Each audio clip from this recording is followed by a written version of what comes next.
ಮೊದಲಿಗೆ ಜನ್ಮದಾತೆಯನ್ನು ಜಗನ್ಮಾತೆಯನ್ನು ಸ್ಮರಿಸಿಕೊಂಡು ಇಲ್ಲಿಯವರೆಗೆ ಚಿಂತನೆಗಳನ್ನು ಹಂಚಿಕೊಂಡ ಹಿರಿಯ ಸಹೋದರ ಪಾಟೀಲ್ ಸರ್ ಅವರೇ, ಇಲ್ಲಿ ಉಪಸ್ಥಿತರಿರುವ ಪರಿವಾರದ ಎಲ್ಲ ಹಿರಿಯರೇ, ತಾಯಂದಿರೇ, ಸಹೋದರರೇ, ನಿಮ್ಮೆಲ್ಲರಿಗೆ ನನ್ನ ಪ್ರೇಮಪೂರ್ಣ ನಮಸ್ಕಾರಗಳು. ಸತ್ಸಂಗ ಅನ್ನೋದು ನಮ್ಮ ಹಿರಿಯರು ನಮಗೆ ಹಾಕಿಕೊಟ್ಟಂಥ ಒಂದು ದಾರಿ. ನಮಗೆ ಜೀವನವನ್ನು ಸವೆಸುವ ಕಾಲಕ್ಕೆ ಮನಸ್ಸನ್ನು ಯಾವಾಗಲೂ ಸಂತೋಷದಿಂದ ಇಡೋದಕ್ಕೆ, ಸಂತೃಪ್ತವಾಗಿ ಇಡೋದಕ್ಕೆ ಏನಾದರೂ ಒಂದು ಉಪಕ್ರಮ ಬೇಕು ಅನ್ನೋ ವಿಚಾರ ನಮ್ಮ ಹಿರಿಯರ ತಲೆಯೊಳಗಡೆ ಇತ್ತು. ಏನು ಮಾಡಿದರೆ ಮನುಷ್ಯ ಸಂತೋಷವಾಗಿರ್ತಾನೆ, ಸಂತೃಪ್ತವಾಗಿರ್ತಾನೆ ಅಂತ ವಿಚಾರ ಮಾಡಿ ಬೇರೆ ಬೇರೆ ಬೇರೆ ಬೇರೆ ಪ್ರಯೋಗಗಳನ್ನು ಅವರು ಮಾಡಿದರು.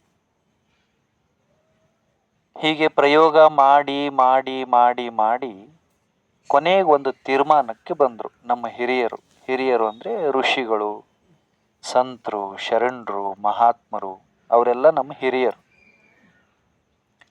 ಅವ್ರು ಏನು ತೀರ್ಮಾನಕ್ಕೆ ಬಂದರು ಅಂದರೆ, ಮನುಷ್ಯನಾದವನು ಸಂತೋಷವಾಗಿ ಇರಬೇಕಾದ್ರೆ, ಸಂತೃಪ್ತನಾಗಿ ಇರಬೇಕಾದ್ರೆ, ಇವೆರಡು ಶಬ್ದ ಎಷ್ಟು ಚಲೋ ಅದಾವೆ ನೋಡ್ರಿ. ಸಂತೋಷವಾಗಿ ಇರಬೇಕಾದ್ರೆ, ಸಂತೃಪ್ತನಾಗಿ ಇರಬೇಕಾದ್ರೆ ಸತ್ಸಂಗ ಮಾಡಬೇಕು ಅಂತ ಕಂಡು ಹಿಡಿದ್ರು ಅವ್ರು, ತಿಳಿಸಿದ್ರು ಅವ್ರು ಅದನ್ನು ಮಾಡಿ ನೋಡಿದ್ರು. ಸತ್ಸಂಗ ಮಾಡಿದರೆ ಮನುಷ್ಯ ಸಮಾಧಾನದಿಂದ ಇರ್ತಾನೆಯೋ ಇಲ್ಲೋ ಅಂತ ಮಾಡಿ ನೋಡಿದ್ರು. ಅವ್ರಿಗೆ ಅನಿಸ್ತು, ಒಂದು ವೇಳೆ ಮನುಷ್ಯನಾದವನು ಸಮಯ ಸಿಕ್ಕಾಗೊಮ್ಮೆ ಸತ್ಸಂಗ ಮಾಡಿದರೆ, ಪ್ರೇಮದಿಂದ ಸತ್ಸಂಗ ಮಾಡಿದರೆ ಸಂತೋಷ ಸಿಗುತ್ತದೆ, ಸಮಾಧಾನ ಸಿಗುತ್ತದೆ, ಸಂತೃಪ್ತಿ ಸಿಗುತ್ತದೆ ಅನ್ನೋದು ಅವರಿಗೆ ಗೊತ್ತಾಯಿತು. ಅದಕ್ಕೆ ಅವರು ಈ ಉಪಕ್ರಮವನ್ನು ಮುಂದುವರಿಸಬೇಕು ಅಂತ ಹೇಳಿದರು. ಸತ್ಸಂಗ ಅಂದ್ರೇನು? ಅದೊಂದು 3 ಅಕ್ಷರದ ಶಬ್ದ. ಅದು ಸತ್ಸಂಗ. ಸಂಘ ಅಂದ್ರೆ ಕೂಡೋದು, ಒಂದಾಗೋದು. ಏನು ಕೂಡೋದು? ಒಳ್ಳೆಯದೆಲ್ಲ ಕೂಡೋದು, ಒಳ್ಳೆಯವರೆಲ್ಲ ಕೂಡೋದು, ಚಲೋ ಮಾತಾಡೋದು, ಚಲೋ ವಿಚಾರ ಮಾಡೋದು. ಇದಕ್ಕೆ ಸತ್ಸಂಗ ಅಂತ ಕರೀತಾರೆ. ಅದನ್ನು ಮಾಡ್ತಿದ್ರು ಅವರು. ಎಲ್ಲರೂ ಒಂದು ಕಡೆ ಕುತ್ಕೊಂಡು ಹಿಂಗೆ ವಿಚಾರ ಮಾಡ್ತಿದ್ರು. ನಾವು ಏನು ಮಾಡಬೇಕು, ಏನು ಮಾಡಬಾರ್ದು, ಹೆಂಗಿರಬೇಕು, ಹೆಂಗಿರಬಾರ್ದು, ಏನು ಮಾತಾಡಬೇಕು, ಏನು ಮಾತಾಡಬಾರ್ದು ಅಂತ ವಿಚಾರ ಮಾಡಿ ಮಾಡಿ ಮಾಡಿ ಮಾಡಿ ಚಿಂತನೆ ಮಾಡಿ ಮಾಡಿ ಮಾಡಿ ಸಂತೋಷವನ್ನು ಸಂಪಾದನೆ ಮಾಡ್ತಿದ್ರು. ಅದಕ್ಕೆ ಅವರು ಈ ಸತ್ಸಂಗ ಅನ್ನೋ ಉಪಕ್ರಮವನ್ನು ಅತ್ಯಂತ ಪ್ರೇಮದಿಂದ, ಮುತುವರ್ಜಿಯಿಂದ, ಕಾಳಜಿಯಿಂದ ಮಾಡ್ತಿದ್ರು. ಈಗೇನಾಗಿದೆ, ನಾವೆಲ್ಲ ಸ್ವಲ್ಪ ತಿಳುವಳಿಕೆಯೊಳಗಡೆ ಸ್ವಲ್ಪ ಅವ್ರಿಗಿಂತ ಮುಂದೆ ಹೋಗಿದ್ದೀವಿ. ಅವ್ರು ಯಾವುದನ್ನು ಬೇಕು ಅಂತಿದ್ರೋ ಅದನ್ನು ನಾವು ಬೇಡ ಅಂತೀವಿ. ಅವ್ರಿಗೂ ಸಂತೋಷ ಬೇಕಾಗಿತ್ತು, ಅವ್ರಿಗೂ ಸಮಾಧಾನ ಬೇಕಾಗಿತ್ತು, ನಮಗೂ ಸಂತೋಷ ಬೇಕಾಗಿದೆ, ನಮಗೂ ಸಮಾಧಾನ ಬೇಕಾಗಿದೆ. ಆದರೆ ಅವ್ರು ಏನು ಮಾಡ್ತಿದ್ರೋ ಅದು ನಮಗೆ ಬೇಡ ಆಗಿದೆ. ಯಾರಾದರೂ ಮನುಷ್ಯ ಸಂತೋಷ ಬೇಡ ಅಂತಾನೇನು ಇಲ್ಲ. ಆದರೆ ಹಿಂದೆ ಹಿರಿಯರು ಏನು ಮಾಡ್ತಿದ್ರು ಅದನ್ನು ಮಾಡಿ ಸಂತೋಷ ಪಡೀಬೇಕು ಅನ್ನೋದು ನಮಗೆ ಗೊತ್ತಿಲ್ಲ. ಜೀವನದಲ್ಲಿ ಆನಂದವಾಗಿ ಇರಬೇಕಾದ್ರೆ ಸಂಪತ್ತು ಬೇಕು, ಸಿರಿ ಬೇಕು, ಐಶ್ವರ್ಯ ಬೇಕು. ಆದರೆ ನಿಜವಾದ ಸಿರಿ ಯಾವುದು, ನಿಜವಾದ ಸಂಪತ್ತು ಯಾವುದು, ನಿಜವಾದ ಐಶ್ವರ್ಯ ಯಾವುದು ಅನ್ನೋ ವಿವೇಚನೆ ನಮಗಿಲ್ಲ. ನಾವೇನು ತಿಳ್ಕೊಂಡಿದ್ದೀವಿ, ಯಾವುದು ನಿಜವಾಗಿಯೂ ಸಂಪತ್ತು ಅಲ್ವೋ, ಆಸ್ತಿ ಅಲ್ವೋ, ಅದನ್ನು ನಾವು ಆಸ್ತಿ ಅಂತ ತಿಳ್ಕೊಂಡಿದ್ದೀವಿ. ಸಂಸ್ಕೃತದೊಳಗೊಂದು ಶ್ಲೋಕ ಇದೆ, ಭಾಳ ಸುಂದರ ಶ್ಲೋಕ. ಚಾಣಕ್ಯ ಹೇಳಿದಂಥ ಶ್ಲೋಕ ಇದೆ. ಎಷ್ಟು ಚಂದ ಇದೆ ಅಂದರೆ, ಅವ್ರು ಹೇಳ್ತಾರೆ, ಪೃಥಿವ್ಯಾಂ ತ್ರೀಣಿ ರತ್ನಾಣಿ ಜಲಂ ಅನ್ನಂ ಸುಭಾಷಿತಂ. ಭೂಮಿ ಮೇಲೆ ಇರುವಂಥ ನಿಜವಾದ ಸಂಪತ್ತು ಮೂರೇ ಮೂರು ಸಂಪತ್ತು, ಮೂರೇ ಮೂರು ಆಸ್ತಿ. ನಿಜವಾದ ಐಶ್ವರ್ಯ ಯಾವುದು, ಸಂಪತ್ತು ಯಾವುದು ಅಂದ್ರೆ ಮೂರ ಚಾಣಕ್ಯರು ಹೇಳೋದು. ಒಂದು ಜಲಂ, ಜಲಂ ಅಂದ್ರೆ ನೀರು. ಎರಡನೇದ್ದು ಅನ್ನಂ, ಅನ್ನ. ಮೂರನೇದ್ದು ಸುಭಾಷಿತ, ಸುಂದರವಾದಂಥ ಮಾತು. ಇದನ್ನು ಬಿಟ್ಟು ಬೇರೆ ಯಾವುದು ಸಂಪತ್ತಲ್ಲ, ಆಸ್ತಿಯಲ್ಲ ಅಂತ ಹೇಳ್ತಾರವ್ರು. ಯಾಕೆ ಇದ ನಿಜವಾದ ಸಂಪತ್ತು ಅಂದ್ರೆ ಇದಕ್ಕೆ ಪರ್ಯಾಯ ಇಲ್ಲ. ನೀರು ಎಲ್ಲರಿಗೂ ಬೇಕು, ಅನ್ನ ಎಲ್ಲರಿಗೂ ಬೇಕು. ಚಂದನ್ ಎರಡು ಮಾತು ಒಡೆದ ಮನಸ್ಸುಗಳನ್ನ ಒಂದು ಕಡೆ ಕೂಡಿಸ್ತಾವ್, ನೋವಾದ ಮನಸ್ಸುಗಳಿಗೆ ಸಂತೋಷವನ್ನ ನೀಡ್ತಾವ್. ಇದಕ್ಕೇನಾರ ಪರ್ಯಾಯ ಐತೇನು? ಹಸಿವಾದ್ರೆ ನಾವೆಲ್ಲರೂ ಅನ್ನನೇ ಸೇವನೆ ಮಾಡಬೇಕು. ಅನ್ನ ಬಿಟ್ಟು ಬೇರೆ ತಿನ್ನೋದಕ್ಕೇನಾದರೂ ಪರ್ಯಾಯ ಐತೇನು? ಇಲ್ಲ. ಯಾವುದಕ್ಕೆ ಪರ್ಯಾಯ ಇಲ್ಲವೋ ಅದು ಸಂಪತ್ತು ಅಲ್ಲ. ಸಿದ್ದೇಶ್ವರಪ್ಪ ಅವರು ಒಂದು ಮಾತು ಹೇಳ್ತಿದ್ರು, ಸಂಪತ್ತು ಯಾವುದು ಅನ್ನೋದಕ್ಕೆ. ಯಾವುದು ನಮ್ಮ ಜೀವನಕ್ಕೆ ಅನಿವಾರ್ಯ ಆಧಾರವೋ ಅದು ನಿಜವಾದ ಸಿರಿ. ಎಷ್ಟು ಚಂದ ಮಾತು ನೋಡ್ರಿ ಅವರು. ಏನಿಲ್ಲ ಅಂದ್ರೆ ನಮ್ಮ ಜೀವನ ನಡೆಯೋದಿಲ್ಲಲ್ಲ, ಅದಕ್ಕೆ ನಿಜವಾದ ಸಂಪತ್ತು ಅಂತ ಕರೀತಾರೆ. ಅನ್ನಿಲ್ಲ ಅಂದ್ರೆ ನಮ್ಮ ಜೀವನ ನಡೀತದೇನು? ನಡೆಯೋದಿಲ್ಲ. ನೀರಿಲ್ಲ ಅಂದ್ರೆ ನಮ್ಮ ಜೀವನ ನಡೀತದೇನು? ನಡೆಯೋದಿಲ್ಲ. ಹವಾ ಇಲ್ಲ ಅಂದ್ರೆ ನಮ್ಮ ಜೀವನ ನಡೀತದೇನು? ನಡೆಯೋದಿಲ್ಲ. ಪ್ರಕಾಶ ಇಲ್ಲ ಅಂದ್ರೆ ನಮ್ಮ ಜೀವನ ನಡೀತದೇನು? ನಡೆಯೋದಿಲ್ಲ. ಯಾವುದು ಇಲ್ಲ ಅಂದರೆ ನಮ್ಮ ಜೀವನ ನಡೆಯೋದಿಲ್ಲವೋ ಅದಕ್ಕೆ ನಿಜವಾದ ಸಂಪತ್ತು ಅಂತ ಕರೀತಾರೆ. ಅದನ್ನು ಚಾಣಕ್ಯ ಮಹರ್ಷಿಗಳು ಏನು ಹೇಳ್ತಾರೆ, ಚಾಣಕ್ಯರು ಏನು ಹೇಳ್ತಾರೆ, ಪೃಥಿವ್ಯಾಂ ತ್ರೀಣಿ ರತ್ನಾಣಿ ಜಲಂ ಅನ್ನಂ ಸುಭಾಷಿತಂ. ಮುಂದಿನ ಮಾತು ಭಾಳ ಚಂದ ಹೇಳ್ತಾರೆ ಅವ್ರು. ಮೂಢೈ ಪಾಷಾಣ ಖಂಡೇಶು. ಮೂರ್ಖರು, ತಿಳುವಳಿಕೆ ಇರಲಾರ್ದವರು ಯಾವುದು ಸಂಪತ್ತು ಅದನ್ನು ಸಂಪತ್ತು ಅಂತ ತಿಳ್ಕೊಂಡಿಲ್ಲ, ಕಲ್ಲನ್ನ ಮಣ್ಣನ್ನ ಸಂಪತ್ತು ಅಂತ ತಿಳ್ಕೊಂಡಾರ. ನಷ್ಟ ಆಗಿ ಹೋಗೋದನ್ನ, ನಾಶ ಆಗಿ ಹೋಗೋದನ್ನ, ಅಶಾಶ್ವತವಾದದ್ದನ್ನ ಸಂಪತ್ತು ಅಂತ ತಿಳ್ಕೊಂಡ. ಈಗ ನಾವು ಬಂಗಾರ ಅಂತ ಅಂತೀವಿ. ಬಂಗಾರ ನಿಜವಾಗಿ ಏನದು? ಅದು ಒಂದು ಕಲ್ಲು, ಅದೊಂದು ಮಣ್ಣು. ಭೂಮಿಯೊಳಗಿಂದ ಅದನ್ನೇನು ಹೊರಗೆ ತೆಗಿತೀವಲ್ಲ, ಅದು ಮಣ್ಣಿನೊಳಗಿಂದ ಒಂದು ವಸ್ತು. ಅದಕ್ಕೆ ನಾವು ಸಂಪತ್ತು ಅಂತ ಅಂದೀವಿ. ಅದು ಶಾಶ್ವತ ಏನು? ಅದು ಶಾಶ್ವತ ಅಲ್ಲ. ಅದು ಇಲ್ಲ ಅಂದ್ರೆ ನಾವು ಬದುಕಕ್ಕೆ ಆಗ್ತೈತೆ ಇಲ್ಲೋ?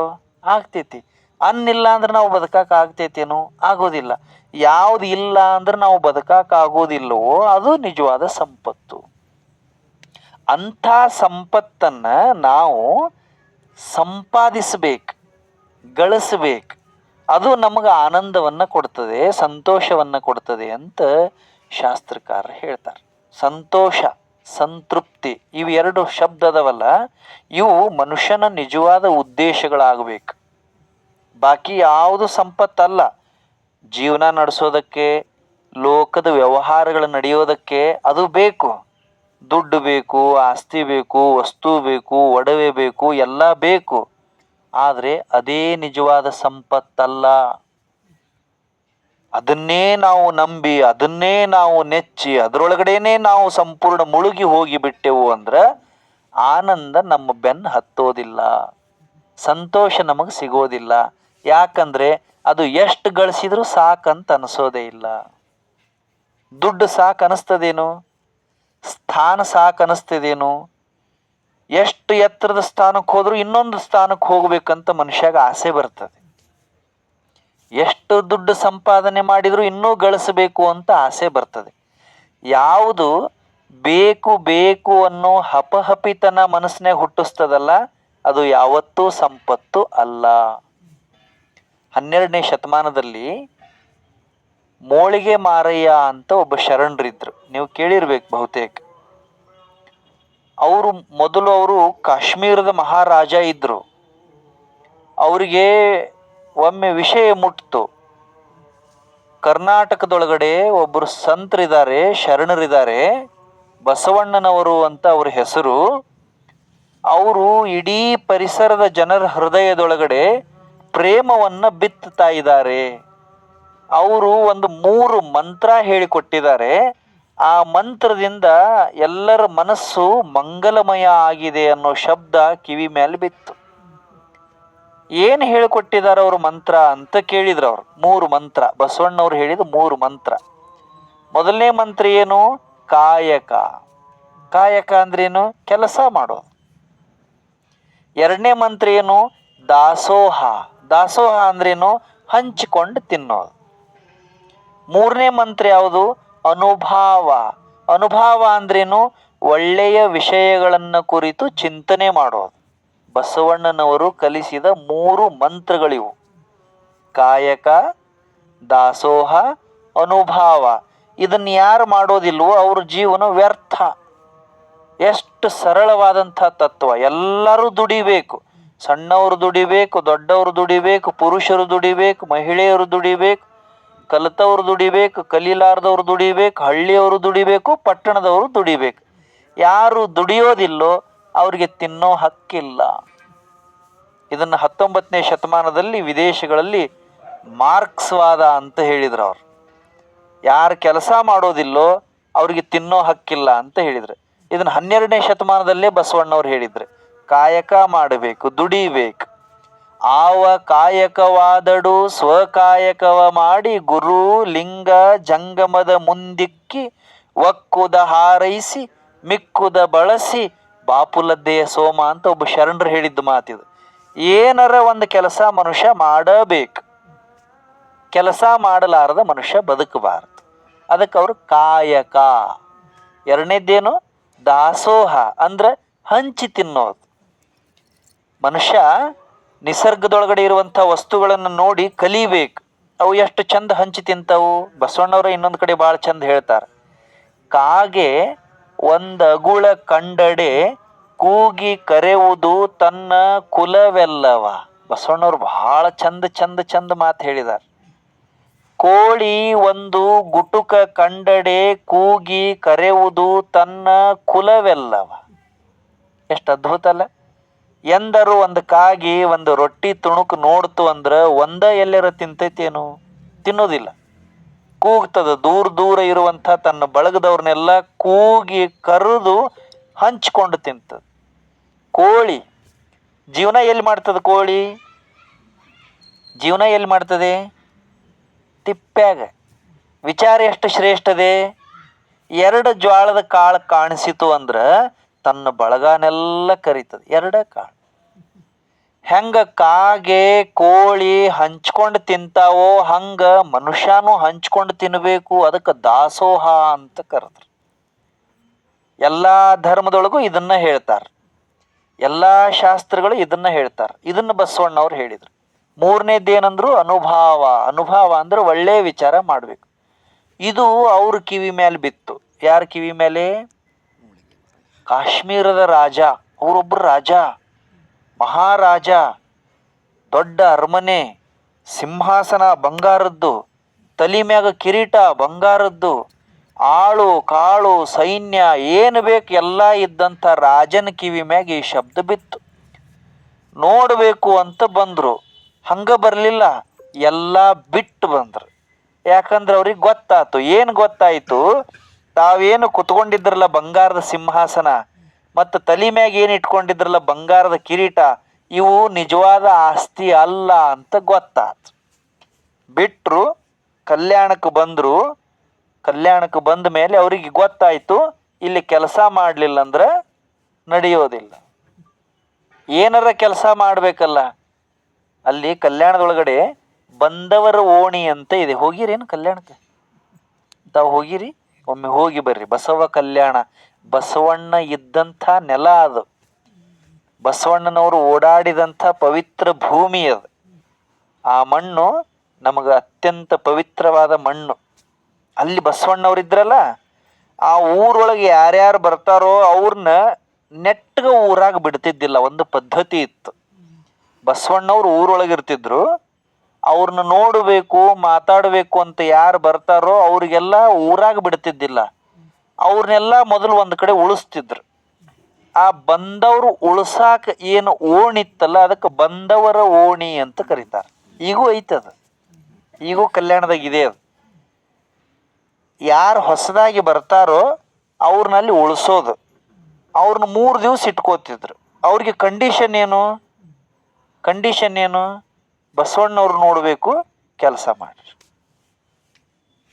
ಕೆಲಸ ಮಾಡಕ್ಕೆ ಬರೋದಿಲ್ಲ, ಊರಿಗೆ ಹೋಗ್ರಿ. ಇವ್ರು ಯಾರು? ರಾಜ. ಇವ್ರು ಹಿಂಗೆ ಕೈ ಮಾಡಿ ಕೆಲಸ ಮಾಡಿಸಿದ ಮಂದಿ. ಇವ್ರಿಗೆ ಕೆಲಸ ಮಾಡಕ್ಕೆ ನಡಿತೈತಿ?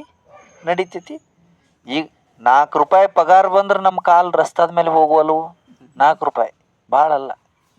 ತಪ್ಪು ಎಲ್ಲರ ಒಂದು ಚಲೋದೊಂದು ಜಾಗ ಸಿಕ್ತು, ನೌಕರಿ ಸಿಕ್ತಂದ್ರೆ ನಮ್ಮನ್ನು ಹಿಡಿಯವ್ರು ಯಾರು ಇರುವುದಿಲ್ಲ. ಅಂಥದ್ರಾಗ ಒಂದು ರಾಜ್ಯದ ರಾಜ ಕೆಲಸ ಮಾಡ್ಬೇಕಲ್ಲ. ಆದರೂ ಅವ್ರ ಮನಸ್ಸಿನಾಗ ಉತ್ಕಟ ಇಚ್ಛೆ ಇತ್ತು, ಬಸವಣ್ಣವ್ರು ನೋಡ್ಬೇಕಂತ ಆಸೆ ಇತ್ತು. ಮಾಡ್ತೀನಿ ಅಂದರು. ಏನು ಮಾಡ್ತಿ ಅಂತ ಕೇಳಿದರು. ಕಟ್ಗೆ ಕಡಿತೀನಿ ಅಂದರು. ಮುಳ್ಳಿನ ಕಟ್ಗೆ ಕಡ್ದು ಮಾರ್ತೀನಿ ಅಂದರು. ಮೋಳಿಗೆ ಅಂದ್ರೆ ಕಟ್ಟಿಗೆ, ಮೋಳಿಗೆ ಮಾರಯ್ಯ. ಕಟ್ಗೆ ಕಡ್ದಕ್ಕೆ ಮಹಾದೇವ ಭೋಪಾಲ ಅವನ ಹೆಸರು ಮೊದಲು. ಈಗ ಮೋಳಿಗೆ ಮಾರಯ್ಯ ಅಂತ ಅದ. ಆಮೇಲೆ ಬಸವಣ್ಣವ್ರ ಜೊತೆ ಹೋದ್ರು, ಮಾತಾಡಿದ್ರು, ವಿಚಾರ ವಿನಿಮಯ ಮಾಡಿದ್ರು. ಅವಂಗ ಗೊತ್ತಾಯ್ತು ರಾಜಾಗ ಯಾವುದು ನಿಜವಾದ ಸಂಪತ್ತು. ಇದನ್ನೊಬ್ಬ ಸಾಮಾನ್ಯ ಮನುಷ್ಯ ಹೇಳಿದ್ರೆ ಬೇರೆ, ರಾಜ ಹೇಳ್ತಾನ ಯಾವುದು ನಿಜವಾದ ಸಂಪತ್ತು. ಎಷ್ಟು ಚಂದದೆ ನೋಡ್ರಿ ವಚನ. ಆನೆ ಕುದುರೆ ಭಾಂಡಾರವಿರ್ದಡೇನು. ಏನಿದ್ರೇನು? ಆನೆ ಕುದುರೆ ಭಾಂಡಾರವಿರ್ದಡೇನು, ತಾನುಂಬುದು ಪಡಿಯಕ್ಕಿ ಒಂದಾವಿನ ಹಾಲು ಮಲಗುವುದರ್ಧ ಮಂಚ. ಈ ಹುರುಳಿಲ್ಲದ ಸಿರಿಯ ನೆಚ್ಚಿ ಕೆಡಬೇಡ ಮನುಜ. ಹೇ ಮನುಷ್ಯನೇ, ಏನಿದ್ರ ಬೆನ್ನು ಬಿದ್ದಿ? ನಂದ್ ನಂದ್ ನಂದ್ ನಂದ್ ನಂದ್ ಅಂತ ನಿಜವಾದ ಆನಂದ ಯಾವುದನ್ನೋದನ್ನ ನೀವು ವಿಚಾರ ಮಾಡಲಿಲ್ಲಲ್ಲ. ಬೇಕು ಬೇಡ ಅಂತ ಹೇಳ್ತಿಲ್ಲ, ಆದ್ರೆ ಅದ ಎಲ್ಲ ಅಲ್ಲೋ. ಮಸ್ತ್ ಆನೆ ಕುದುರೆ ಒಂಟಿ ಎಲ್ಲ ಸೇನೆ ದಂಡು ದಾಳಿ ಇದ್ದವ್ರು, ಅವರು ಊಟ ಮಾಡಕ್ಕೆ ಏನು ಬೇಕು? ಒಂದು ತುತ್ತನ್ನ, ಒಂದು ಗುಟಕ್ ನೀರು, ಬಸ್ ಇಷ್ಟ ಅಲ್ಲ. ಇದನ್ನು ಬಿಟ್ಟು ಬೇರೆ ಏನಾರು ತಿನ್ನಕ್ಕೆ ಆಗತೈತೇನೋ? ಅದಕ್ಕೆ ಈ ಹುರುಳಿಲ್ಲದ ಸಿರಿ ಶಬ್ದ ಎಷ್ಟು ಚಂದದೆ ನೋಡಿ. ಇದೇನೈತಲ್ಲ ಸಂಪತ್ತು, ಇದ್ರಾಗ ಏನೂ ಇಲ್ಲ. ಇದನ್ನು ನಂಬಿ, ಇದನ್ನು ನೆಚ್ಚಿ, ಇದರ ಬೆನ್ನು ಬಿದ್ದು ಕೆಡಬೇಡ, ಹಾದಿ ತಪ್ಪಬೇಡ. ಯಾಕೆ? ಮುಂದೊಂದು 4 ಸಾಲ ಭಾಳ ಚಂದ ಹೇಳ್ತಾರೆ ಅವ್ರು. ಭಾಳ ಸುಂದರವಾದ ಮಾತು. ಮೋಳ್ಗೆ ಮಾರಯ್ಯನವ್ರು ಎಷ್ಟು ಚಂದ ಹೇಳ್ತಾರ ಅವ್ರಂದ್ರೆ, ಒಡಲು ಭೂಮಿಯ ಸಂಗ, ಒಡವೆ ತಾನೇನಪ್ಪುದೋ, ಕೈ ಹಿಡಿದ ಮಡದಿ ಪರರ ಸಂಗ, ಪ್ರಾಣವಾಯುವಿನ ಸಂಗ.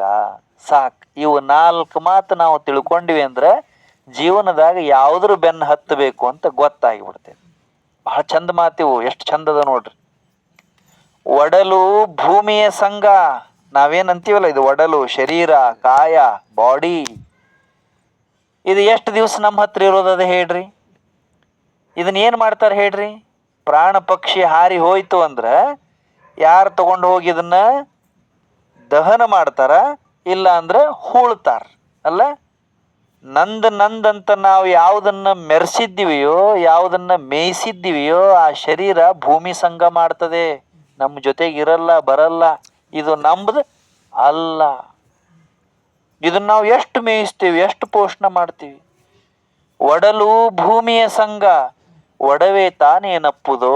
ಒಡವೆ ಅಂದ್ರೆ ಸಂಪತ್ತು. ಈಗ ಒಬ್ಬ ಮನುಷ್ಯ ಆಸ್ತಿ ಮಾಡ್ಯಾನಂತ ಇಟ್ಕೊಳ್ರಿ. ಆ ಆಸ್ತಿ ಅವನ ಜೊತೆಗೆ ಹೋಗ್ತೈತೇನು? ಜೊತೆಗೆ ಹೋಗ್ತೈತೇನು? ಏನಾಗ್ತದ ಅನ್ನೋದು ನಮಗೆ ಗೊತ್ತಿಲ್ಲ. ನಮ್ಮ ಆಸ್ತಿ ನಮ್ಮ ಹೆಸರ್ಲಿರೋ ಆಸ್ತಿ ಬಿಡ್ರಿ, ಮೈ ಮ್ಯಾಗಿರೋ ಆಸ್ತಿನೂ ಬಿಡೋದಿಲ್ಲ ಸಮಾಜ. ಅಲ್ಲಿ ಕರ್ಕೊಂಡು ಹೋಗ್ತಾರಲ್ಲ, ಎಲ್ಲಿ ಹೇಳ್ರಿ? ಅಲ್ಲಿ ಒಳಗಿಡ್ತಾರ, ಯಾರಿಗೂ ಕಾಣ್ಲಾರ್ದಂಗೆ. ಅಲ್ಲಿ ಒಳಗಿಟ್ಟ ಮೇಲೆ ಒಳಗೊಂದು 3 ಮಂದಿ ಇರ್ತಾರೆ, ಮೇಲೆ ಒಂದು 4 ಮಂದಿ ಇರ್ತಾರೆ, ಉಳ್ದವ್ರು ದೂರ ನಿಂತಿರ್ತಾರೆ. ಮೇಲೆ ನಿಂತವ್ರು ಒಳಗೆ ನಿಂತವ್ರಿಗೆ ಏನು ಕೇಳ್ತಾರೆ ಗೊತ್ತೈತಿ? ಏನು ಕೇಳ್ತಾರೆ ಹೇಳ್ರಿ? ಏನಾರು ಉಳ್ದವನ್ ನೋಡು ಅಂತಾರ ಅವ್ರು. ಇಲ್ಲ ಇಲ್ಲ ಇಲ್ಲ ತಪ್ಪಿ ಯಾವ್ದಾರ ಕಿವ್ಯಾಗ, ಮೂಗ್ನ್ಯಾಗ, ಬೆರಳಾಗ ಉಳ್ದಿತ್ತಂದ್ರ ಹಂಗ ತಕ್ಕೊಳ್ಳೋದಿಲ್ಲ, ಅದನ್ನ ಕತ್ತರಿಸಿ ತಕ್ಕೋತಾರ. ತಕ್ಕೊಳ್ಳೋದಿಲ್ಲ. ನಮ್ಮ ಆಸ್ತಿ ಏನಾಗ್ತದ ನಮ್ಗೆ ಗೊತ್ತೈತಿ. ಒಡಲು ಭೂಮಿಯ ಸಂಘ ಒಡವೆ ತಾನೇನಪ್ಪುದೋ. ಜಗಳಾಡ್ತಾರ. ನಮ್ಮ ನಂತರ ನಮ್ಮ ವಾರಸುದಾರರು ನಮ್ಮ ಆಸ್ತಿ ಸಲುವಾಗಿ ಬಡದಾಡ್ತಾರ. ನಮ್ಮನ್ನ ಇನ್ನೂ ಗ್ವಾಡಿ ಕುಂಡ್ರಿಸಿರ್ತಾರ, ಹೊರಗೆ ತಲಾಟಿ ಹೇಳ್ತಿರ್ತಾರ, ವಾರಸ ಏರ್ಸಿಬಿಡ ಅಂತ ಹೇಳ್ತಿರ್ತಾರ. ಇಲ್ಲ, ಎಷ್ಟು ತಿಳಿದವ್ರು ನೋಡ್ರಿ ಮುಳುಗೆ ಮಾರಯ್ಯ. ಅವ್ರಂತಾರ, ಇದನ್ನ ನಂಬೇಡ್ರಿ, ಇದನ್ನ ಬಳಸ್ಕೋಬೇಕಷ್ಟ. ಇದನ್ನ ಬಳಸ್ಕೊಂಡು ಹೊಳಿ ದಾಟಬೇಕೇ ವಿನಃ ಇದನ್ನ ಹೆಗಲ ಮ್ಯಾಗ ಹೊತ್ಕೊಂಡು ಹಾದ್ಯಾಗ ಹೋಗಬಾರ್ದು. ಒಡಲು ಭೂಮಿಯ ಸಂಘ ಒಡವೆ ತಾನೇನಪ್ಪುದೋ. ಕೈ ಹಿಡಿದ ಮಡದಿ ಪರರ ಸಂಘ. ಎಷ್ಟು ಚಂದ ಶಬ್ದ ಬಳಸ್ಯಾರ್ರಿ. ಈಗ ಅಜ್ಜ ಕಣ್ಣು ಮುಚ್ಚಿದ ಅಂತ ಇಟ್ಕೊಳ್ರಿ. ಅಜ್ಜಿ ಬ್ಯಾರೆಯವ್ರು ಹೇಳಿದ್ದ ಕೇಳಬೇಕಲ್ಲ. ಮಕ್ಕಳು ಹೇಳಿದ್ದ ಕೇಳಬೇಕು, ಮೊಮ್ಮಕ್ಕಳು ಹೇಳಿದ್ದ ಕೇಳಬೇಕು, ಸೊಸೆಯಂದ್ರೆ ಹೇಳಿದ್ದ ಕೇಳಬೇಕು. ಅಜ್ಜಿದ್ದಾಗ ಅಜ್ಜಿದೇನು ಗತ್ತಿರ್ತೈತಲ್ಲ, ಅಜ್ಜ ಹೋದ್ಮೇಲೆ ಉಳಿಯಂಗಿಲ್ಲ. ಅಜ್ಜಿನ ಹೋದಳು ಅಂತ ಇಟ್ಕೋರಿ, ಅಜ್ಜಂದು ಏನಿರ್ತದೆ? ಸುಮ್ಮನೆ ಕುತ್ಕೋಬೇಕು. ಕೈ ಹಿಡಿದ ಮಡದಿ ಪರರ ಸಂಘ ಪ್ರಾಣ ವಾಯುವಿನ ಸಂಘ. ಭಾಳ ಚಂದ ಮಾತಿದು. ಈಗ ನಾ ಇಲ್ಲಿ ಕೂತೇನಿ, ನೀವು ಕೂತೀರಿ, ನಾ ಮಾತಾಡ್ತೀನಿ, ನೀವು ಕೇಳಿಸ್ಕೊಳಕತ್ತೀರಿ. ಇದಕ್ಕೆಲ್ಲ ಏನು ಕಾರಣ ಅಂದ್ರೆ ವಾಯು, ಗಾಳಿ, ಹವಾ. ಆ ಗಾಳಿ ಇಲ್ಲಂದ್ರೆ ನಾ ಕೂಡ್ತಿದ್ದಿಲ್ಲ, ನೀವು ಕೂಡ್ತಿದ್ದಿಲ್ಲ, ನೀವು ನೋಡ್ತಿದ್ದಿಲ್ಲ, ನಾ ಹೇಳ್ತಿದ್ದಿಲ್ಲ, ಏನೂ ನಡೀತಿದ್ದಿಲ್ಲ. ಟೀಕೈ ಅದರ ನಮ್ಮ ಜೊತೆಗೆ ಬರ್ತೈತೇನು? ಇಲ್ಲ, ಅದು ಬರೋದಿಲ್ಲ. ಪ್ರಾಣ ವಾಯುವಿನ ಸಂಘ. ಹೊರಗಿನ ಗಾಳಿ ಹೊರಗೆ ಹೋಯ್ತು ಅಂದ್ರೆ ಮುಗೀತು. ಯಾವುದು ಯಾರ ಜೊತೆಗೂ ಬರೋದಿಲ್ಲ, ಯಾರ ಜೊತೆಗೂ ಬರೋದಿಲ್ಲ. ಇದೆಲ್ಲ ಹೊಟ್ಟಿ ಸಂಸಾರ. ಇದು ಸಿರಿ ಎಂಬುದು ಸಂತೆಯ ಮಂದಿ, ಸಂಸಾರವೆಂಬುದು ಗಾಳಿಗಿಟ್ಟ ಸೊಡರು. ಶರಣರ ಮಾತಿವೆಲ್ಲ. ಅದಕ್ಕೆ ಮುಳುಗೆ ಮಾರೈನವ್ರು ಕೊನೆಗೊಂದು ಮಾತು ಏನು ಹೇಳ್ತಾರಂದ್ರ, ಒಡಲು ಭೂಮಿಯ ಸಂಘ ಒಡವೆ ತಾನೇನಪ್ಪುದೋ. ಕೈ ಹಿಡಿದ ಮಡದಿ ಪರರ ಸಂಘ ಪ್ರಾಣ ವಾಯುವಿನ ಸಂಘ. ಸಾವಿಂಗೆ ಸಂಗಡವರಾರೂ ಇಲ್ಲ ನಿಖಳಂಕ ಮಲ್ಲಿಕಾರ್ಜುನ. ಯಾರದಾರ ಸಾವಿನ ಜೊತೆಗೆ ಬರೋರು? ಸಾವಿನ ಜೊತೆಗೆ ಯಾರು ಬರ್ತಾರಲ್ಲ ಅವ್ರು ನಮ್ಮ ಬಂಧುಗಳು. ಸಾವಿನ ಜೊತೆಗೆ ಯಾರು ಬರ್ತಾರೆ ಹೇಳ್ರಿ? ಅಸ್ಥಿರಂ ಜೀವನಂ ಲೋಕೆ ಅಸ್ಥಿರಂ ಪುತ್ರಧಾರಾಶ್ಚ ಅಸ್ಥಿರಂ ಧನಂ ಯೌವನಂ ಧರ್ಮ ಕೀರ್ತಿ ದ್ವಯಂ ಸ್ಥಿರಂ. ಎರಡ ಸ್ಥಿರ, ಎರಡ ಶಾಶ್ವತ. ನಮ್ಮ ಜೊತೆಗೆ ಬರೋದು ಏನು ಹೇಳ್ರಿ? ಒಂದು ಚಲೋ, ಒಂದು ಕೆಟ್ಟ. ನಾಳೆ ಹೋದ ಮೇಲೆ ಆಸ್ತಿ ಎಷ್ಟಿತ್ತಂತ ಯಾರೂ ಮಾತಾಡೋದಿಲ್ಲ. ಚಲೋ ಮನುಷ್ಯ ಅಂತಾರ, ಇಲ್ಲ ಅಂದ್ರೆ ಕೆಟ್ಟ ಮನುಷ್ಯ ಅಂತಾರ. ಬಾಕಿ ಎಲ್ಲ ಶಾಶ್ವತ, ಅಸ್ಥಿರ. ಜೀವನನ ಅಸ್ಥಿರ, ಮಕ್ಕಳ ಅಸ್ಥಿರ. ಪುತ್ರ ಅಂದ್ರೆ ಮಗ, ಧಾರ ಅಂದ್ರೆ ಪತ್ನಿ, ಅವರು ಶಾಶ್ವತ ಅಲ್ಲ. ಧನ ಸಂಪತ್ತು, ಯೌವನ ಸಂಪತ್ತು, ಹಿಂಗೆ ಇರ್ತೀವಿ. ಸಣ್ಣ ಕೂಸು ತೊಟ್ಟಲ್ದಾಳಗೆ ಇರ್ತದೆ. ನಾವೆಲ್ಲ ಏನು ಆಸೆ ಪಡ್ತೀವಿ? ಎಷ್ಟು ಚಂದ ಐತಿ, ಚಂದಮಾಮ ಇದ್ದಂಗೈತಿ, ಇದು ಹಿಂಗೆ ಇರಬೇಕು ಅಂತೀವಿ. ಹಿಂಗೆ ಇರ್ಬೇಕು ಅನ್ನೋದ್ರಾಗ ದೊಡ್ಡದಾಗಿ ಬಿಡ್ತೈತೆ. ಆಗೋದಿಲ್ಲ, ಆಗೋದಿಲ್ಲ. ಚಲೋ ಹುಡುಗ ಆಕತಿ, ದಷ್ಟ ಪುಷ್ಟ ತರುಣ ಆಗ್ತೈತಿ, ರಟ್ಟ್ಯಾಗ ತಾಕತ್ತು, ತಲೆಯಾಗ ವಿದ್ಯಾ, ಏನು ಬೆಕ್ಕದ್ದು ಮಾಡ್ತೀನಿ ಅನ್ನೋ ಧೈರ್ಯ ಬಂದಿರ್ತೈತಿ. ನಾವೇನಂತೀವಿ? ನನ್ನ ಮಗ ಹಿಂಗೆ ಇರ್ಬೇಕು, ನನ್ನ ಮಗಳು ಹಿಂಗೆ ಇರ್ಬೇಕಂತೀವಿ. ಹಂಗೆ ಉಳಿತಾರೇನವರು? ಹಂಗೆ ಉಳಿತಾರೇನು? ಅನ್ನೋದ್ರಾಗ ಮುಪ್ಪು ಬಂದು ಬಿಡ್ತೈತಿ ಅವ್ರಿಗೆ. ಆಯ್ತಪ್ಪ, ಹಿರಿಯ ಅದ, ಹಿಂಗೆ ಇರಲಿ, ಮನೆ ಮುಂದಿರಲಿ, ನಮ್ಗೆ ಆಧಾರ ಆಗಲಿ, ಬೆಳಕಾಗಲಿ ಅಂತ ನಾವು ಅಂತೀವಿ. ಹಂಗೆ ಉಳಿತಾರೇನು? ಸಾವು ಬಂದು ಕರ್ಕೊಂಡು ಹೋಗಿಬಿಡ್ತೈತಿ. ಯಾವುದು ಖಾಯಂ ಉಳಿಯಂಗಿಲ್ಲ, ಜೊತೆಗೆ ಬರಂಗಿಲ್ಲ. ಜೊತೆಗೆ ಯಾವುದು ಬರ್ತೈತೋ ಅದನ್ನು ಬಿಟ್ಟು ಮನುಷ್ಯ ಯಾವಾಗ ನಡೆಯಕ್ಕೆ ಚಾಲೂ ಮಾಡ್ತಾನೋ ಆವಾಗ ಸಂತೋಷನೂ ಸಿಗೋಂಗಿಲ್ಲ, ಸಂತೃಪ್ತಿನೂ ಉಳಿಯಂಗಿಲ್ಲ. ಭಗವದ್ಗೀತೆಯೊಳಗೆ 2ನೇ ಅಧ್ಯಾಯದೊಳಗಡೆ ಒಂದು ಶ್ಲೋಕ ಬರ್ತದೆ, ಬಹಳ ಚಂದ ಶ್ಲೋಕ. ಶ್ರೀಕೃಷ್ಣ ಪರಮಾತ್ಮ ಅರ್ಜುನನಿಗೆ ಹೇಳಿದ ಮಾತಿದು. ಯುದ್ಧ ರಂಗದೊಳಗಡೆ ಭಗವದ್ಗೀತೆ ನಡೆದಿದ್ದೆಲ್ಲಿ, ಎಷ್ಟು ಚಂದದೆ ಅದು. ಹೊಡೆದಾಡಕ್ಕೆ ನಿಂತಾರ ಅಣ್ಣ ತಮ್ಮ ಎಲ್ಲರೂ. ಆ ಕಡೆ ಪಾಂಡವರ ಸೈನ್ಯ, ಈ ಕಡೆ ಕೌರವರ ಸೈನ್ಯ. 18 ಅಕ್ಷೋಹಿಣಿ ಸೈನ್ಯ ಎಲ್ಲ ತುದಿಗಾಲ್ ಮ್ಯಾಗ ನಿಂತಾರ. ಸಾಕು, ಇನ್ನೊಂದು ಕ್ಷಣ ಹ್ಞೂ ಅಂದ್ರೆ ಸಾಕು, ಅವರು ಖಡ್ಗಗಳೆಲ್ಲ ಝಳಪಿಸ್ಬೇಕಿನ್ನ, ಬಾಣಗಳೆಲ್ಲ ಹೋಗಿ ಎದೆ ಸೀಳಬೇಕು, ಗದೆಗಳೆಲ್ಲ ಹೋಗಿ ಶಿರ ಒಡಿಬೇಕು. ಅಂಥ ಕ್ಷಣ ಎಲ್ಲ ಹೊಡೆದಾಡಕ್ಕೆ ಬಡದಾಡಕ್ಕೆ ತಯಾರಿಯಾಗಿ ನಿಂತಾಗ ಅರ್ಜುನ ಶ್ರೀಕೃಷ್ಣಗೊಂದು ಮಾತಂದ. ಏನಂದ?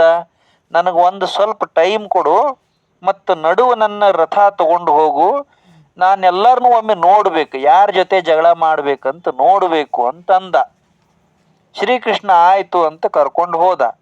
ಏನು ಶ್ರೀಕೃಷ್ಣ ಅವನ್ನ ಕರ್ಕೊಂಡು ಹೋದ, ಎಲ್ಲಾರನ್ನೂ ಅರ್ಜುನ ನೋಡಿದ. ನಟ್ಟ ನಡುವ, ರಣರಂಗದ ನಟ್ಟ ನಡುವ ಶ್ರೀಕೃಷ್ಣನ ಮುಂದೆ ಅರ್ಜುನ ಕೈಯಾಗಿನ ಬಾಣ ಬಿಲ್ಲು ಕೆಳಗಿಟ್ಟು ಹಣಿ ಮೇ ಕೈ ಕೊಟ್ಕೊಂಡು ಕೂತ್ಕೊಂಡ. ನನ್ನ ಕೈಲಿ ಆಗುವುದಿಲ್ಲ. ಯಾಕ ಅಂತ ಕೇಳಿದ ಶ್ರೀಕೃಷ್ಣ. ನೋಡು, ಇಲ್ಲಿರೋರೆಲ್ಲ ಯಾರು? ನಮ್ಮ ಚಿಕ್ಕಪ್ಪ, ದೊಡ್ಡಪ್ಪ, ಅಜ್ಜ, ನನ್ನ ಗುರುಗಳು, ನಮ್ಮ ಬಂಧುಗಳು, ನಮ್ಮ ಬಳಗದವ್ರದಾರ. ಇವ್ರನ್ನೆಲ್ಲ ನಾ ಹೊಡೆಯೋದೇನ? ನನ್ನ ಕೈಲಿ ಕೆಲಸ ಮಾಡಕ್ ಆಗುವುದಿಲ್ಲ ಅಂದ. ಅವಾಗ ಶ್ರೀಕೃಷ್ಣ ಎಂಥ ಮಾತಂದ ಗೊತ್ತೇನು? ಕ್ಲೈಬ್ಯಂ ಆಸ್ಮ ಗಮಃ ಪಾರ್ಥ ನೈತತ್ವಯಿ ಉಪಪದ್ಯತೆ ಕ್ಷುದ್ರಂ ಹೃದಯ ದೌರ್ಬಲ್ಯಂ ತ್ಯಕ್ತೋತ್ತಿಷ್ಟ ಪರಂತಪಃ. ಏ ಹುಚ್ಚ, ಮೊದಲ ಏನ್ ನಿನ್ನ ಎದೆಯಾಗೈತಿ ನೋಡು, ನನಗೆ ಆಗೋದಿಲ್ಲ ಅಂತ ಅದನ್ನ ತೆಗೆದು ಹಾಕ್ ಹೊರಗೆ. ಮತ್ತು ನೀ ಕೆಲಸ ಮಾಡಲಿಲ್ಲ ಅಂದ್ರೆ ಶಾಶ್ವತವಾಗಿ ಯುದ್ಧ ಮಾಡಾಕ ಬಂದು ಬಿಟ್ಟು ಹೋದ ಅಂತ ಸೂರ್ಯ ಚಂದ್ರ ಇರೋ ಮಠ ನಿನ್ನ ಮರ್ಯಾದೆ ಹೋಗ್ತೈತೋ. ಅಕೀರ್ತಿಂ ಚಾಪಿ ಭೂತಾನಿ ಕಥಯಿಷ್ಯಂತಿ ತೇವ್ಯಯಾಂ ಸಂಭಾವಿತಸ್ಯ ಚಾಕೀರ್ತಿಂ ಮರಣಾದತಿರಿಚ್ಯತೆ. ಹೇ ಅರ್ಜುನ, ಚಲೋ ಮನುಷ್ಯ ಇದ್ದ ಅಂದ್ರ, ಸಂಭಾವಿತ ಮನುಷ್ಯ ಇದ್ದ ಅಂದ್ರ ಅವ ಪ್ರಾಣಕ್ಕಿಂತ ಮಾನಕ್ಕೆ ಕಿಮ್ಮತ್ ಹೆಚ್ಚು ಕೊಡ್ತಾನ. ಎಂಥ ಮಾತ್ರಿ ಅರ್ಜುನ ಹೇಳೋದಕ್ಕೆ ಶ್ರೀಕೃಷ್ಣ. ಅಕೀರ್ತಿಂ ಚಾಪಿ ಭೂತಾನಿ ಕಥಯಿಷ್ಯಂತಿ ತೇವ್ಯಯಾಂ. ನಾಳೆ ನಿನ್ನ ಹೆಸರು ಹೇಳ್ತಾರೆ ಎಲ್ಲ ಕಡೆ. ಹಿಂಗ ಒಬ್ಬ ಅರ್ಜುನ ಅಂತ ಇದ್ದ, ಅವ ಯುದ್ಧ ಮಾಡಕ್ಕಂತ ಹೋಗಿದ್ದ, ಮುಂದಿದ್ದವ್ರನ್ನೆಲ್ಲ ನೋಡಿ ಶಸ್ತ್ರತ್ಯಾಗ ಮಾಡಿ ವಾಪಸ್ ಬಂದ ಅಂತ ಹೇಳ್ತಾರ. ಒಮ್ಮೆ ಹೆಸರು ಕೆಟ್ಟತಂದ್ರ, ಒಮ್ಮೆ 4 ಮಂದಿ ಬಾಯಾಗ ಬಂತಂದ್ರ ಜಗತ್ತು ಮರೆಯೋದಿಲ್ಲೋ ಹುಚ್ಚ, ಜಗತ್ತು ಮರೆಯೋದಿಲ್ಲ.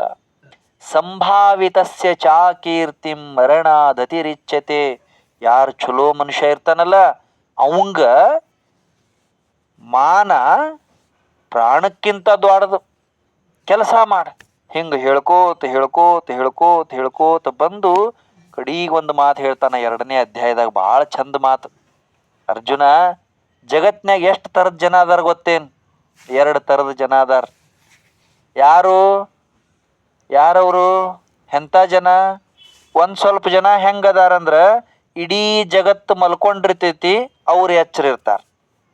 ಇನ್ನು ಸ್ವಲ್ಪ ಜನ ಹೆಂಗಿರ್ತಾರಂದ್ರೆ, ಇಡೀ ಜಗತ್ತು ಎಚ್ಚರ ಇರ್ತೈತಿ, ಅವಾಗ ಮಲ್ಕೊಂಡಿರ್ತಾರೆ. ಭಾಳ ಚಂದ ಮಾತಿದು. ಎಷ್ಟು ಚಂದ ಹೇಳ್ತಾನೆ ಶ್ರೀಕೃಷ್ಣ ಅಂದ್ರೆ, ಯಾ ನಿಶಾ ಸರ್ವಭೂತಾನಾಂ ತಸ್ಯಾಂ ಜಾಗರ್ತಿ ಸಂಯಮಿ. ಯಾ ನಿಶಾ, ನಿಶಾ ಅಂದ್ರೆ ರಾತ್ರಿ, ಇರುಳು. ಯಾ ನಿಶಾ ಸರ್ವಭೂತಾನಾಂ, ಜಗತ್ತಿನ ಎಲ್ಲ ಮಂದಿ ಯಾವಾಗ ಮಲ್ಕೊಂಡಿರ್ತಾರಲ್ಲ ಆವಾಗ ಚಲೋ ಮಂದಿ ಎಚ್ಚರ ಇರ್ತಾರೆ, ಶಾಣೆ ಮಂದಿ ಎಚ್ಚರ ಇರ್ತಾರೆ, ಯೋಗಿಗಳು ಎಚ್ಚರ ಇರ್ತಾರೆ, ಮಹಾತ್ಮರು ಎಚ್ಚರ ಇರ್ತಾರೆ. ಮುಂದೆ ಯಸ್ಯಾಂ ಜಾಗೃತಿ ಭೂತಾನಿ, ಯಾವಾಗ ಎಲ್ಲ ಜಗತ್ತು ಎಚ್ಚರಾಗಿರ್ತೈತಲ್ಲ ತಸ್ಯಾಂ, ಆವಾಗ ಸಾ ನಿಶಾ ಪಶ್ಯತೋ ಮುನೆ, ಚಲೋ ಮಂದಿ ಆರಾಮ್ ಮಕ್ಕೋತಾರೆ. ಮತ್ತು ಇಲ್ಲಿ ಶ್ರೀಕೃಷ್ಣ ಹೇಳ್ಯಾನಲ್ಲ ರಾತ್ರಿ ಹಗಲು, ಇವು ನಾವೇನು ದಿನ ಸೂರ್ಯ ಬಂದ ಸೂರ್ಯ ಹೋದ ಆ ಹಗಲು ಆ ರಾತ್ರಿ ಅಲ್ಲ, ಇವು ಅದಲ್ಲ. ಇದು ನಾವು ಹಗಲಂದ್ರೆ ಏನಂತ ತಿಳ್ಕೊತೀವಿ? ಎಲ್ಲ ಕತ್ಲು ಹೋಗಬೇಕು, ಸೂರ್ಯ ಹುಟ್ಟಬೇಕು, ಬೆಳಕು ಬರಬೇಕು, ಅದು ಹಗಲು. ಮತ್ತು ಸೂರ್ಯ ಹೋಗಬೇಕು, ಕತ್ತಲು ಬರಬೇಕು, ಅದು ರಾತ್ರಿ ಅಂತ ಅಂತೀವಿ. ಅದೆಲ್ಲ ಶ್ರೀಕೃಷ್ಣ ಹೇಳೋದು. ಶ್ರೀಕೃಷ್ಣ ಹೇಳೋ ಹಗಲು ರಾತ್ರಿ ಯಾವುದು ಅಂದ್ರೆ, ಶ್ರೀಕೃಷ್ಣ ಹೇಳೋ ರಾತ್ರಿ ಎಚ್ಚರ ಇರೋರು ಹಗಲು ಮಲ್ಕೊಳ್ಳೋರು ಯಾರು ಅಂದ್ರೆ ಆತ್ಮಜ್ಞಾನ ಇರೋರು. ಅದನ್ನ ಆಧ್ಯಾತ್ಮ ಅಂತ ಕರೆಯೋದು. ಆಧ್ಯಾತ್ಮ ಏನು? ಆಧ್ಯಾತ್ಮ ಅಂದ್ರೆ ಭಾಳ ಚಂದ ಐತಿ. ಎಲ್ಲರೂ ಅಂತೀವಿ, ನಾವು ಮಾತಾಡ್ತೀವಿ, ಧರ್ಮ ಮಾಡ್ಬೇಕ್ರಿ, ದೇವ್ರ ನೆನಪು ಮಾಡ್ಬೇಕ್ರಿ, ಸತ್ಸಂಗ ಮಾಡ್ಬೇಕ್ರಿ, ಆಧ್ಯಾತ್ಮ. ಏನು ಆಧ್ಯಾತ್ಮ ಅಂದ್ರೆ? ಏನು ಮಾಡಿದ್ರೆ ಅಧ್ಯಾತ್ಮ, ಏನು ಮಾಡಿದ್ರೆ ಧರ್ಮ, ಅದನ್ನ ಇದ್ರೊಳಗೆ ಹೇಳ್ತಾನೆ ಶ್ರೀಕೃಷ್ಣ ಪರಮಾತ್ಮ. ಅವ ಏನು ಹೇಳ್ತಾನೆ ಶ್ರೀಕೃಷ್ಣ ಪರಮಾತ್ಮ ಅಂದ್ರೆ, ಮನುಷ್ಯಾಗ ಜೀವನ ಮಾಡಾಕ ಏನೇನು ವಿವೇಚನೆ ಬೇಕೋ ಅದನ್ನೆಲ್ಲ ಭಗವಂತ ಒಳಗಿಟ್ಟ ಕಳಿಸಿಬಿಟ್ಟಾನ. ಇಲ್ಲಿ ಯಾರೂ ಅಜ್ಞಾನಿಗಳಿಲ್ಲ, ಯಾರೂ ದಡ್ರಿಲ್ಲ. ಮತ್ತು ಆದರೂ ಕೆಲವು ಮಂದಿಗೆ ಗೊತ್ತಾಗೋಲ್ತಲ್ಲ, ಬರೀ ರೊಕ್ಕ ರೂಪಾಯಿ ಸ್ಥಾನ ಮಾನ. ನಮ್ಮದೆಲ್ಲ ಏನು ರೊಕ್ಕ ರೂಪಾಯಿ? ಬ್ರುನೈ ಅಂತ ಒಂದು ದೇಶ ಇದೆ, ಬ್ರುನೈ ಅಂತ ಒಂದು ದೇಶ ಇದೆ. ಆ ದೇಶದೊಳಗಡೆ ಹಾಜಿ ಹಸನ್ ಅಲ್ ಬೋಲ್ಕಿಯಾ ಮೈಜುದ್ದೀನ್ ಉದ್ ದೌಲಾ ಅಂತ ಒಬ್ಬ ರಾಜ ಅದಾನ ಗುರುಗಳು. ನೋಡ್ರಿ ನೀವೆಲ್ಲ ಯೂಟ್ಯೂಬ್ನಾಗ ಹೆಂಗದನ್ ರಾಜ ಅವ. 7,000 ಕಾರ್ ಅದಾವನು. ಕಾರ್, ಒಂದೊಂದು ಕಾರಿನ ಕಿಮ್ಮತ್ತು ಎಷ್ಟೋ ಕೋಟಿ ರೂಪಾಯಿ. ಅವನು ಸ್ವಂತ 5 ವಿಮಾನ ಅದಾವ. ವಿಮಾನ, ಒಂದು ವಿಮಾನ ಅಂತೂ ಪೂರ್ಣ ಬಂಗಾರದ್ದ ಮಾಡ್ಯಾನವ. ಕಂಪ್ಲೀಟ್ ಫ್ಲೈಟ್, ಅದಕ್ಕೆ ಬಂಗಾರದ ನೀರು ಕುಡಿಸ್ಯಾನವ. ನಾವು ಮನ್ಯಾಗ ಒಂದು ಸಣ್ಣ ಬೆಕ್ಕಿನ ಮರಿ ಸಾಕ್ಬೇಕಂದ್ರೆ ಕಷ್ಟ ಆಗ್ತೈತಿ. ಅವ ಹುಲಿ, ಸಿಂಹ, ಆನೆ, ಗೆಂಡಾಮೃಗ ಮನ್ಯಾಗ ಸಾಕ್ಯಾನ. ಹಸನ್ ಅಲ್ ಬೋಲ್ಕಿಯಾ ಬ್ರುನೈ ದೇಶದ ರಾಜ. ಇರ್ಲಿ, ಅವನ ಸಂಪತ್ತು ಅದು. ಇನ್ನು ಕೆಲವೊಬ್ರು ಅದಾರ, ವ್ಲಾಡಿಮಿರ್ ಪುಟಿನ್, ರಷ್ಯಾದ ಅಧ್ಯಕ್ಷವ. ಅವನದು ಮನಿ ಎಷ್ಟು ದೊಡ್ಡದೈತಿ ಗೊತ್ತೈತಿ ನಿಮ್ಗೆ? ಅರಮನೆ, ಒಬ್ಬ ವಾಸ ಮಾಡೋ ಮನೆ 2,200 ಎಕರೆದಾಗ ಕಟ್ಸ್ಯಾರ. ಆ ಮನಿ ಎಷ್ಟು ಹೇಳ್ರಿ? 2,200 ಎಕರೆದಾಗ ಮನಿ. ಅವ ಕೈಯಾಗ ಕಟ್ಟೋ ವಾಚಿನ ಕಿಮ್ಮತ್ತು, ಒಂದೊಂದು ವಾಚಿನ ಕಿಮ್ಮತ್ತು 100 ಕೋಟಿ 150 ಕೋಟಿ ಅದಾವ. 100 ಕೋಟಿ ವಾಚ್ ತೋರಿಸೋದು ಅದ ಟೈಮ್, ಜಾತ್ರೆಯಾಗ ತರೋದು 10 ರೂಪಾಯಿ ವಾಚ್ ತೋರಿಸೋದು ಅದ ಟೈಮ್. ಬಂಗಾರದ ವಿಮಾನದಾಗ ಹೋದವನು ಅನ್ನನ ಊಟ ಮಾಡಬೇಕು, ನಡ್ಕೋತ ಹೋದವನು ಅನ್ನನ ಊಟ ಮಾಡಬೇಕು. ಅಲ್ಲ ಅಲ್ಲ ಬಂಗಾರದ ವಿಮಾನದಾಗ ಹೋಗ್ತಾನಂತೇಳಿ ನಾವು ಬಂಗಾರ ತಿನ್ನಕ್ಕೆ ಆಗ್ತೈತೇನು? ನಡ್ಕೋತ ಹೋಗ್ತಾನವ ಕಲ್ಲು ತಿನ್ನಕ್ಕೆ ಬರ್ತೈತೇನು? ಇಲ್ಲ. ಇದಕ್ಕೆ ಹಗಲು ರಾತ್ರಿ ಅಂತ ಹೇಳಿದ್ದು ಶ್ರೀಕೃಷ್ಣ. ಯಾವ್ದು ಹಗಲು ಅಂದ್ರೆ, ಯಾವುದು ಚಲೋ ಅಂತ ಯಾರಿಗೆ ತಿಳಿತೈತಲ್ಲ ಅದು ಹಗಲು. ಚಲೋ ಇದ್ದಿದ್ದು ಕೆಟ್ಟ ಅಂತ ಯಾರಂತಾರಲ್ಲ ಅದಕ್ಕೆ ರಾತ್ರಿ. ತಿಳುವಳಿಕೆ, ಹಗಲು ಅಂದ್ರೆ ತಿಳುವಳಿಕೆ, ರಾತ್ರಿ ಅಂದ್ರೆ ಅವಿದ್ಯಾ. ಅವಿದ್ಯಾ ಅಂದ್ರೆ ತಪ್ಪು ತಿಳುವಳಿಕೆ. ಅವಿದ್ಯಾ ಅನ್ನೋದು ಎಲ್ಲದಕ್ಕೂ ಕಾರಣ. ಅದು ನಮ್ಗೆ ಗೊತ್ತಿರಲಾರ್ದಂಗ ನಮ್ಮ ಒಳಗಿರುವಂಥ ಜ್ಞಾನ ಪ್ರಕಾಶ ಹೊರಗೆ ಬರಲಾರ್ದಂಗ ಮಾಡ್ತೈತಿ. ಅದೇನು ಮಾಡ್ತೈತಿ? ಕೆಟ್ಟ ಇದ್ದದ್ದನ್ನೆಲ್ಲ ಚಲೋ ಹಂಗೆ ತೋರಿಸ್ತೈತಿ, ಚಲೋ ಇದ್ದದ್ದನ್ನೆಲ್ಲ ಕೆಟ್ಟಿದ್ದಂಗೆ ತೋರಿಸ್ತೈತಿ. ಈಗ ನೋಡ್ರಿ, ನಮ್ಗೆ ಯಾರಿಗೆ ಗೊತ್ತಿಲ್ಲ ದೇವ್ರ ಗುಡಿಗೆ ಹೋಗಬೇಕು, ಸತ್ಸಂಗ ಮಾಡ್ಬೇಕು ಅನ್ನೋದು? ಎಷ್ಟು ಮಂದಿ ಹೋಗ್ತೀವಿ? ಅದು ಹೇಳ್ತೈತಿ ಅವಿದ್ಯಾ. ಅಲ್ಲೇನು ಮಾಡ್ತೀವಿ ಗುಡಿಯಾಗ? ಎಟ್ಟಂತ ವಚನ ಓದವ, ಎಟ್ಟಂತ ಶಾಸ್ತ್ರ ಕೇಳವ. ಅವ್ನು ಮುದುಕಾಗಿಂದ ಓದೋದಪ್ಪ ಅದೆಲ್ಲ. ಶಾಸ್ತ್ರ ಕೇಳಕ್ಕೆ ಯಾರು ಹೋಗ್ತಾರೆ? ವಯಸ್ಸಾಗ್ಬೇಕು, ಮುದುಕಾಗ್ಬೇಕು, ಮನ್ಯಾಗ ನಡಿ ಹೊರಗೆ ಅನ್ಬೇಕು, ಅವಾಗ ಹೋಗೋದು. ವಯಸ್ಸಿದ್ದಾಗ ಅದನ್ನೆಲ್ಲ ಮಾಡೋದಿಲ್ಲ. ಹಿಂಗೆ ಅವಿದ್ಯೆ, ಅಜ್ಞಾನ, ಅವಿವೇಕ ನಮ್ಮ ಮನಸ್ಸನ್ನ ಹಂಗೆ ಕಟ್ಟಿ ಇಡ್ತೈತಿ. ಅದನ್ನ ಶ್ರೀಕೃಷ್ಣ ಹೇಳ್ತಾನ, ಯಾ ನಿಶಾ ಸರ್ವಭೂತಾನಾಂ ತಸ್ಯಾಂ ಜಾಗರ್ತಿ ಸಂಯಮಿ. ಎಲ್ಲರೂ ಮಲ್ಕೊಂಡಾಗ ಅವ ಎಚ್ಚರ ಇರ್ತಾನೆ. ಖರೆ ಇದು ಯಾರಿಗೂ ಬಿಟ್ಟಿದ್ದಲ್ಲಿದು ಅವಿದ್ಯೆ ಅನ್ನೋದು. ಅವಿದ್ಯೆಯೊಳಗೆ 5 ಬರ್ತಾವ. ಸಿದ್ದೇಶ್ವರಪ್ಪ ಅವ್ರು ಬರೆದಿದ್ದು ಭಗವದ್ಗೀತಾ ಪುಸ್ತಕದೊಳಗೆ ಐವಿದ್ಯೆ. ಅದರೊಳಗೆ 5 ಯಾವ್ಯಾವ ಅಂತ ಹೇಳ್ಬಿಡ್ತೀನಿ. 1 ತಮ, 2ನೇದ್ದು ಮೋಹ, 3ನೇದ್ದು ಮಹಾಮೋಹ, 4ನೇದ್ದು ತಾಮಿಶ್ರ, 5ನೇದ್ದು ಅಂಧತಾಮಿಶ್ರ. ಇವು ಅವಿದ್ಯೆಯ ಲಕ್ಷಣಗಳು. ತಮ ಅಂದ್ರೇನು? ಕತ್ತಲ. ಈಗ ಇಲ್ಲಿ ಬ್ಯಾಟ್ರಿ ಇಟ್ಟಾರ, ಅದ್ರ ಮುಂದೆ ಒಂದು ಏನಾರ ವಸ್ತು ಹಿಡಿದ್ರೆ ಈ ಕಡೆ ಬೆಳಕು ಕಾಣಂಗಲ್ಲ. ಹಂಗೆ ಒಳಗೊಂದು ಆತ್ಮದೇ, ಆ ಆತ್ಮನಿಗೆ ಪರಮಾತ್ಮನ ಸ್ವರೂಪದೇ. ಅದ್ರ ಮೇಲೆ ನಾವು ಮಸಕ್ ಹಾಕೀವಿ, ಸಂಸಾರದ ಮಸಕ್ ಹಾಕೀವಿ, ಆ ಬೆಳಕು ನಮಗೆ ಕಾಣುವಂತ. ಅದಕ್ಕೆ ತಮ ಅಂತ ಕರೀತಾರೆ. ಇವ್ರಂದ್ರಲ್ಲ, believe yourself, all power is within you. ಎಲ್ಲ ಶಕ್ತಿನೂ ನಿನ್ನೊಳಗ ಅದೇ. ಕಾಶಿನೂ ನಿನ್ನೊಳಗಡೆ ಅದೇ, ಕೈಲಾಸನೂ ನಿನ್ನೊಳಗಡೆನೂ ಅದೇ, ಶಂಕರ್ನೂ ನಿನ್ನೊಳಗಡೆನದಾನ, ಪಾರ್ವತಿನೂ ನಿನ್ನ ಒಳಗಡೆನ ಅದಾಳ. ಮಣ್ಣ ಬಿಟ್ಟು ಮಡಕೆ ಇಲ್ಲ, ತನ್ನ ಬಿಟ್ಟು ದೇವರಿಲ್ಲ. ಗಡಿಗೆ ಮಣ್ಣು ಬೇರೆ ಬೇರೆ ಏನು? ಗಡಿಗಿನೂ ಒಂದ, ಮಣ್ಣು ಒಂದ. ದೇವರು ನೀನು ಬೇರೆ ಬೇರೆ ಅಲ್ಲ. ಆದ್ರೆ ನಾನು ದೇವರು ಬೇರೆ ಬೇರೆ ಅಂತ ಮಾಡಿರೋದು ಯಾವುದು ಅಂದ್ರೆ ತಮ. ಎರಡನೇದು ಯಾವುದು ಅಂದ್ರೆ ಮೋಹ. ಮೋಹ ಅಂದ್ರೇನು? ನಂದು, ನನಗೆ ಸಂಬಂಧಪಟ್ಟಿದ್ದು ಅನ್ನುವಂಥ ಹುಚ್ಚು ಕಲ್ಪನಾ ಮೋಹ. ಮಹಾಮೋಹ. ಮಹಾಮೋಹ ಅಂದ್ರೇನು? ಗಾಢವಾಗಿ ಅದರಾಗ ಮುಳುಗೋದು. ಒಂದು ದಿವಸ ಬಿಟ್ಟಿರೋದಿಲ್ಲ ಮನೀನ, ಒಂದು ದಿವಸ ಹೊಲ ಬಿಡೋದಿಲ್ಲ, ಒಂದು ದಿವಸ ರೊಕ್ಕದ ವಿಚಾರ ಬಿಡೋದಿಲ್ಲ, ಒಂದು ದಿವಸ ಕೀರ್ತಿ ವಾರ್ತಾ ಸ್ಥಾನ ಬಿಡೋದಿಲ್ಲ. ಅದ್ರಾಗ ಮುಳುಗಿ ಬಿಡೋದು. ಥೋಡೆ ಮಂದಿ ಕನಸ್ನ್ಯಾಗ ಸಕಟ ಹೊಲ ಮನೆ ವಿಚಾರ ಮಾಡ್ತಾರೆ. ರಾತ್ರಿ ಸುಖವಾಗಿ ಮಲ್ಕೊಳ್ಳೋದಿಲ್ಲ. ಊಟ ಮಾಡೋ ಹೊತ್ತಿನಾಗೂ ವ್ಯವಹಾರದ ಬಗ್ಗೆ ವಿಚಾರ ಮಾಡೋದು. ರೀ ಭಗವಂತ ಎರಡು ತುತ್ತು ಅನ್ನ ತಿನ್ನಾಕ ಆನಂದ ಪಡಾಕ ಅವಕಾಶ ಉಂಟು. ಅವಾಗೂ ಹೊಲ್ದಾಗ ಏನಾಯ್ತು, ಮನ್ಯಾಗ ಏನಾಯ್ತು, ಎಷ್ಟು ಹೋತು, ಎಷ್ಟು ಬಂತು, ಯಾರು ಬಂದರು, ಯಾರು ಹೋದ್ರು, ಏನು ಮಾಡೋದಿ ಅದನ್ನೆಲ್ಲ ತಗೊಂಡು ತಿನ್ನುವಾಗರ ಎರಡು ತುತ್ತು ಆರಾಮ ತಿಂದು ಖುಷಿಲಿ ಇರ್ಬೇಕಲ್ಲ. ನೀರು ಕುಡಿಬೇಕಾರ ಸಮಾಧಾನಲಿ ಕುಡಿಬೇಕ. ಎರಡು ಗುಕ್ಕು ಬಾಯಾಗ, ಎರಡು ಗುಕ್ಕು ತಂಬಿಗ್ಯಾಗ ಇರ್ತಾವ. ಅವಾಗೂ ನಡುವು ಮಾತಾಡ್ತಿರ್ತಾನೆ. ಹಿಂಗೆ ಮಾಡೋದಕ್ಕೆ ಮಹಾಮೋಹ ಅಂತ ಕರೀತಾರೆ. ಇನ್ನೊಂದು ಭಾಳ ಚಂದದೆ, ತಾಮಿಶ್ರ. ತಾಮಿಶ್ರ ಅಂದ್ರೆ ಏನು ಅಂದ್ರೆ, ಮನುಷ್ಯಾಗ ಏನಾದರೂ ಸಂಪಾದನೆ ಮಾಡೋ ಕಾಲಕ್ಕೆ ಇನ್ನೊಬ್ರು ಯಾರು ಅದನ್ನು ಮಾಡ್ತಾರ ಅಂತ ಒಳಗ ದ್ವೇಷ ಜ್ವಾಲೆಯನ್ನು ಹುಟ್ಟಿಸ್ತದ. ಅದಕ್ಕೆ ತಾಮಿಶ್ರ ಅಂತ ಕರೀತಾರೆ. ಇದು ನಿಮಗಷ್ಟ ಅಲ್ಲ, ದೇವಾನು ದೇವತೆಗಳಿಗೂ ಬಿಟ್ಟಿಲ್ಲ. ಒಮ್ಮೆ ನಾರದ ಮಹರ್ಷಿಗಳು ಮತ್ತು ಪರ್ವತರಾಜ ಇಬ್ರು ಗೆಳೆಯರವರು. ಅವರಿಬ್ರು ಹೊಂಟ ಕಾಲಕ್ಕೆ ಅವ್ರ ಕಿವಿ ಮೇಲೆ ಒಂದು ವಿಷಯ ಬಿತ್ತು. ಏನು ವಿಷಯ ಅಂದ್ರೆ, ಕಾಶಿರಾಜನಿಗೆ ಸುಂದರವಾದ ಮಗಳದಾಳ ಮತ್ತು ಆಕಿಗೆ ಸ್ವಯಂವರ ಏರ್ಪಾಡು ಮಾಡ್ಯಾರ. ನಾವಿಬ್ರು ಹೋಗೋಣ, ಯಾರ ಮದುವೆ ಆಗೋಣ ಅಂತ ವಿಚಾರ ಮಾಡಿದ್ರು. ಅಂದ್ರೆ ಅಸೂಯೆ ಅನ್ನೋದು ಹೆಂಗಿರ್ತದ ಅಂತ ಅನ್ನೋದಕ್ಕೆ ಇದು ಘಟನಾ.